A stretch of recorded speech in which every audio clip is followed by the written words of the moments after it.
go. Holy crap, look at all that snow.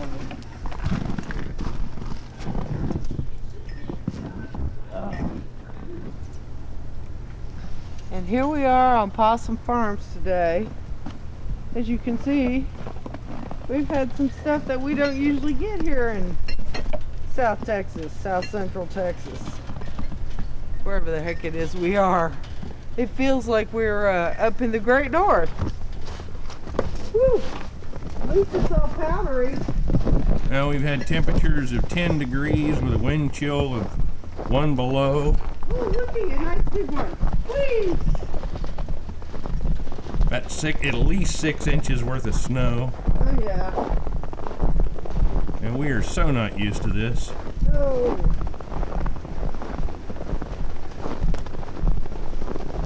Whoa. I'm getting my igloo boots out. Snow is so deep it's getting inside of my shoes. Oh, and it's all the way up on the porch. I mean, it got blown everywhere. Whee! Had a little bit of wind last night. Look at the top of the hot tub. That's probably 8 inches right there. Looks like a winter wonderland out here. That's not what we want to see.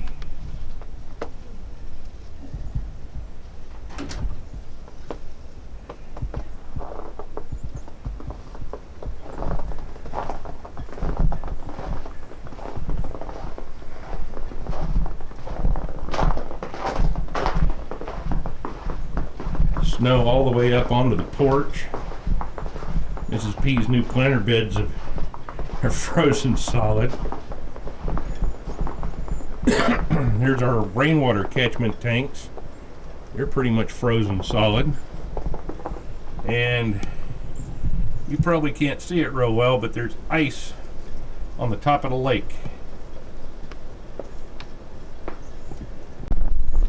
And let's go check on the aquaponics greenhouse.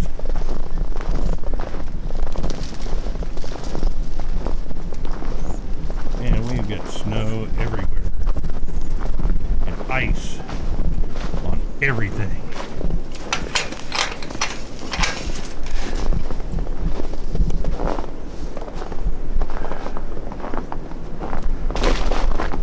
This is not a good thing.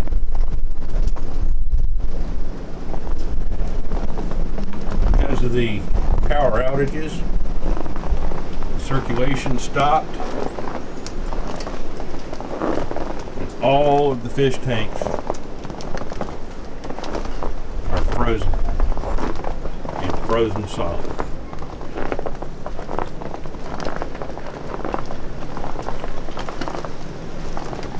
And because pipes have burst, the big tank started emptying out, and now they're frozen solid.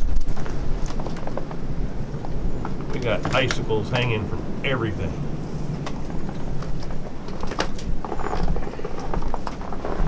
And because the circulation stopped, thanks to the power outages, we have things like this. The only thing holding that pipe together is the ice. As soon as we lost power, everything went to hell in a handbasket. As long as the water was moving, we were okay. But now everything's pretty much frozen solid. This was the adult fish tank and my big humongous monster koi, and it's probably got about a foot of water in it, and it's frozen solid. Filtration system is just frozen solid. It may look like a winter wonderland, but we're screwed.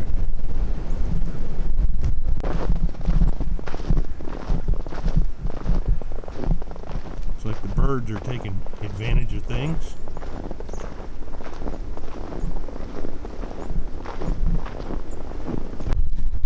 We have one lone Indian paintbrush.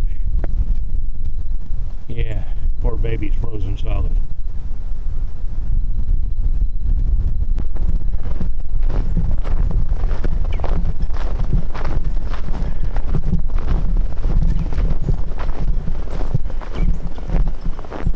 I'm walking up on our pond. Yeah. It's frozen over. Got a nice thick layer of ice over a good part of it. The only part that's not frozen is where we've got air bubblers on the bottom, and it's keeping the water moving so it doesn't freeze up like the other end. It's cold, man. I mean, really cold. It's about 10 or 11 degrees out here right now with a 15 to 18 mile an hour wind. Wind chill about 1 below. We do not experience these type of temperatures. We've got rolling blackouts going on. We keep losing power. It keeps coming back. Even our propane fueled furnace, you know, it needs electricity to run. And since we keep losing power, as long as the water well keeps pumping water through our pipes, which we're dripping, they won't freeze. As soon as that pump stops pumping water and we don't have any flowing water in our pipes, we're going to have a big problem. We don't need any more shattered pipes. Oh man, I'm going inside and get some breakfast while I still can.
There you go, fellas. Knock yourselves out. Whew, it's cold.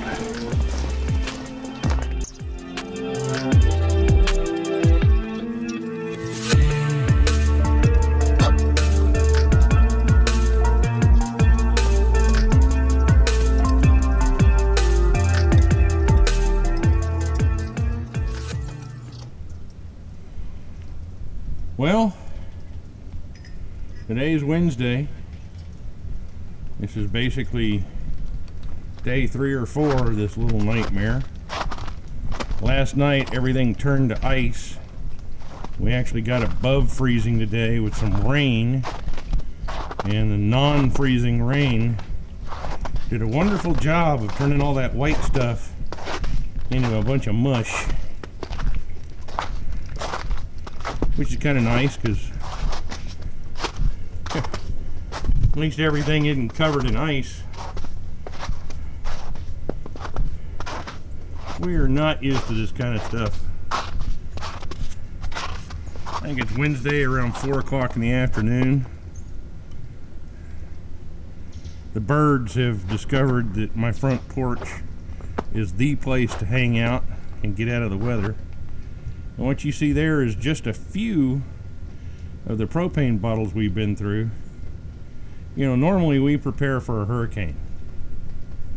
And when we prepare for a hurricane, I usually have about a week to a week and a half worth of propane on hand to run generators.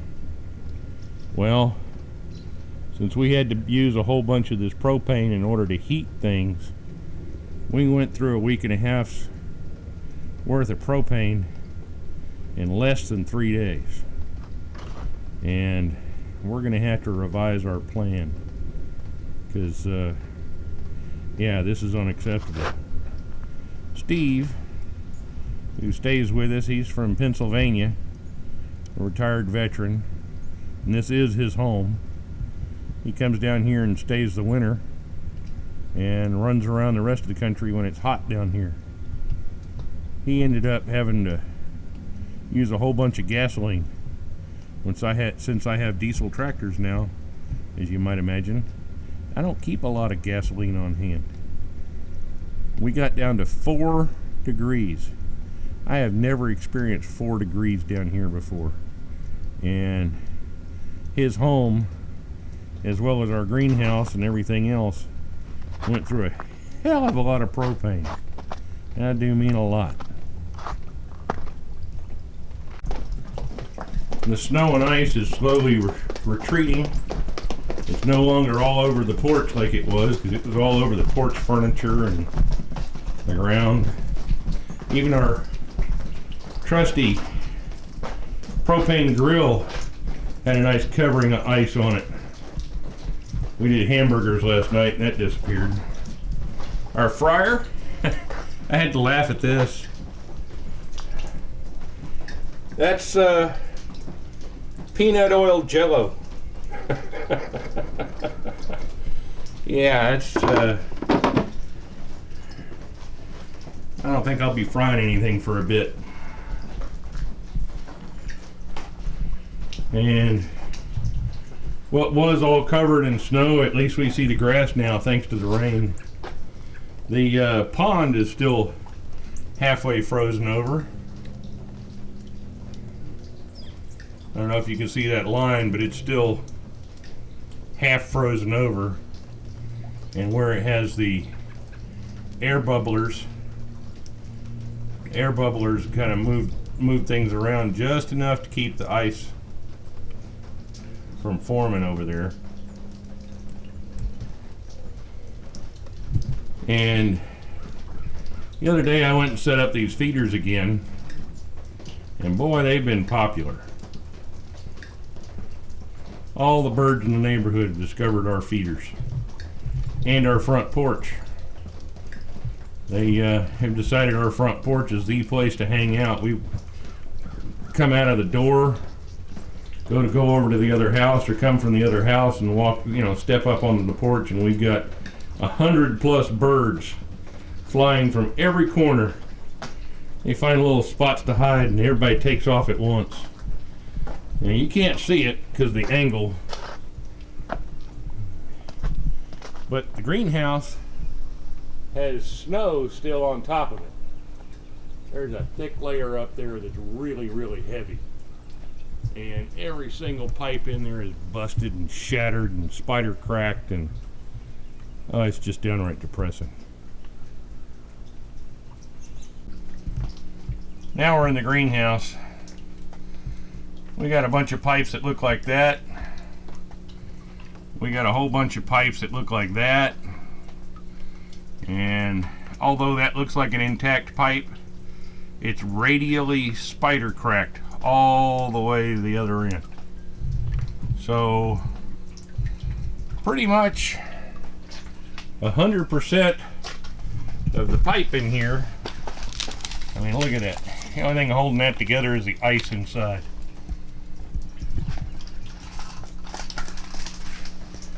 And look at these. I don't think any of my fish survived. If they did, it's a miracle. Just, oh, I hate to use the word heartbreaking, but it's really pissed me off. We were fine right up until the power stopped. Once the power stopped and everything stopped circulating, it froze up. That one you see over there is completely frozen solid from top to bottom. I went and poked this with a stick earlier and it's frozen all the way down to the bottom. It just, oh. Upset doesn't even begin to cover it. Here's what the filtration tanks all look like. 35 gallon and 55 gallon drums that are completely solid. That's what 4 degrees will get you. One of the things I was worried about out here is ice fall. There's some antennas up there at the top. And they're all fiberglass and flexible. When they get a bunch of ice on them, they will flex around in the wind and drop chunks of ice that'll go right through you. You don't want an icicle coming down on you from 110 feet. Not only will it hurt you, but it's liable to kill you. I've walked around the property and I've found about a dozen of these birds. That bird isn't dead. It's asleep. It's breathing very slowly, but robins don't usually show up until spring. I'm worried that these guys are actually freezing to death. I don't know what to do about it other than let nature take its course. Not much I can do for them because we don't have any place like chicken coops up and running with heat. Keep them alive. I feel sorry for them, but you know, there's only so much we can do for the little guys.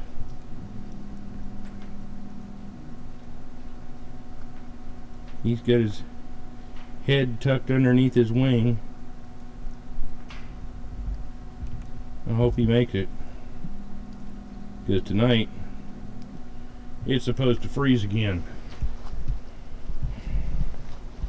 This was all covered with 6 to 8 inches of snow. It was ridiculous.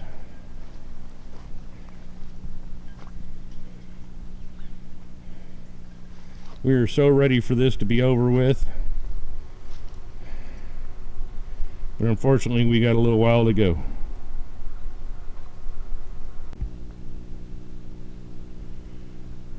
We went out yesterday to go get some gasoline and try to get some propane. Every single gas station in the area is out of gas. They don't have any gasoline, they don't have any diesel, and most of the time they don't have power to operate the pumps. So, you know, everybody else got hit by this. Got a big surprise. We're about out of propane and we're completely out of gasoline, which is embarrassing because, like I said earlier, when we have hurricanes we're usually pretty prepared. and we've got fuel on hand. But we didn't have enough fuel on hand for this. This was a little bit more than we have experienced. And you see, I don't know if you can see them, but we got a whole bunch of robins hopping around out here. The robins don't usually show up out here until spring. You see, we got a whole bunch of them hopping around. I hope that's a good sign, rather than they made the mistake of coming up north too early.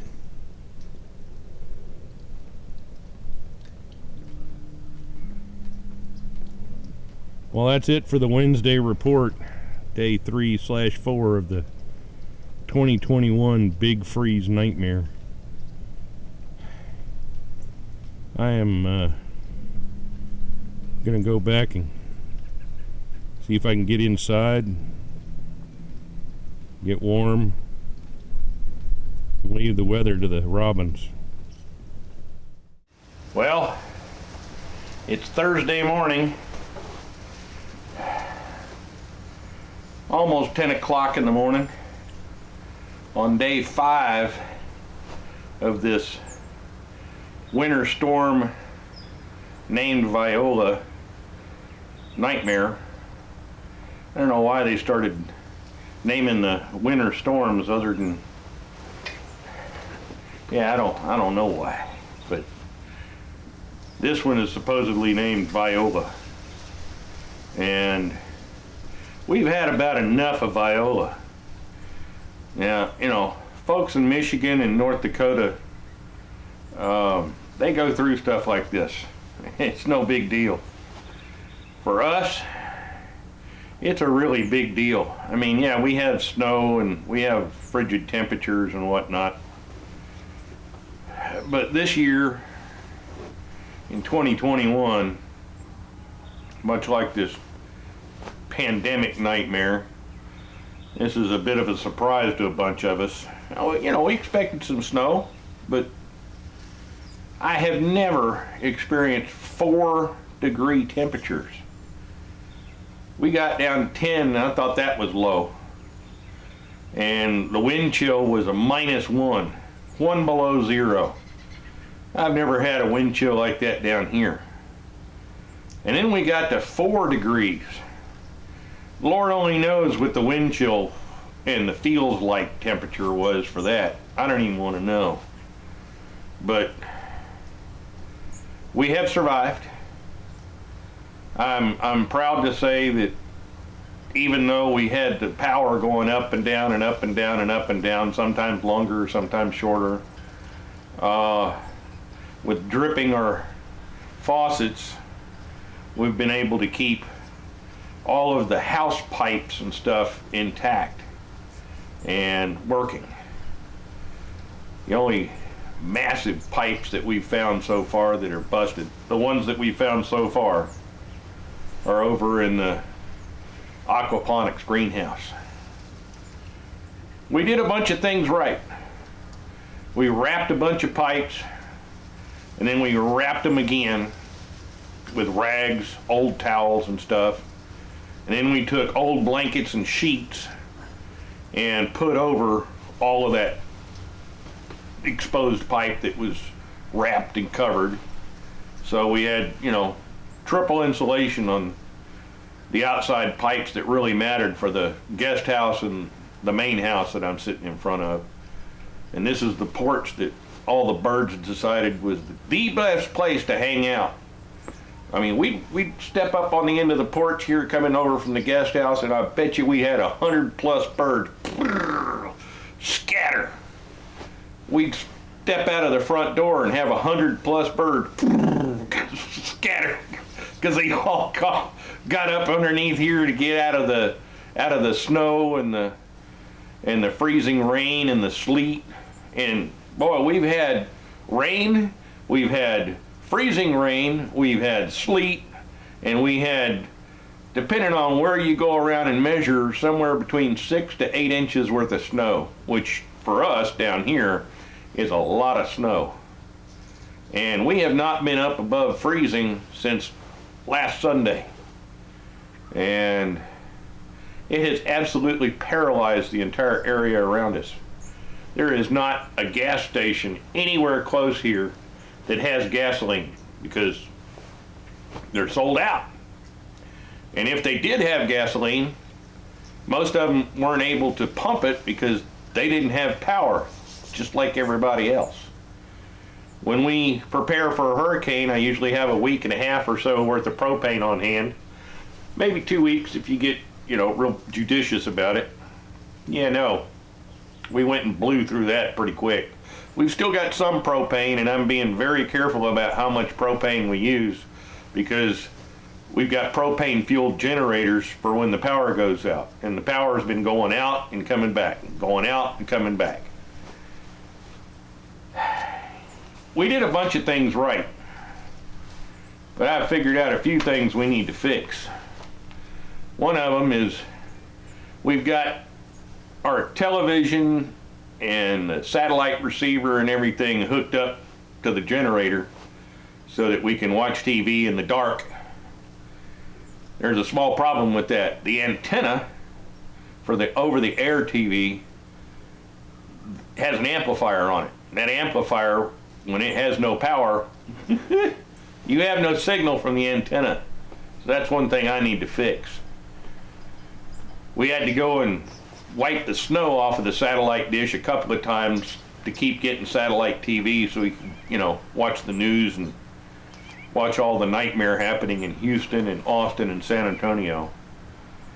One of the things we didn't expect, because I don't use gasoline much, we needed gasoline to run Steve's RV. He's got a generator built into the RV, and 40 gallons wasn't enough.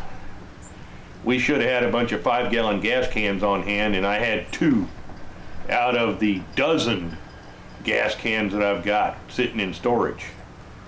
So the other thing is we're going to have to get more propane tanks. The big tank for the house has not run out, and I don't expect it to. However, we need more bottles.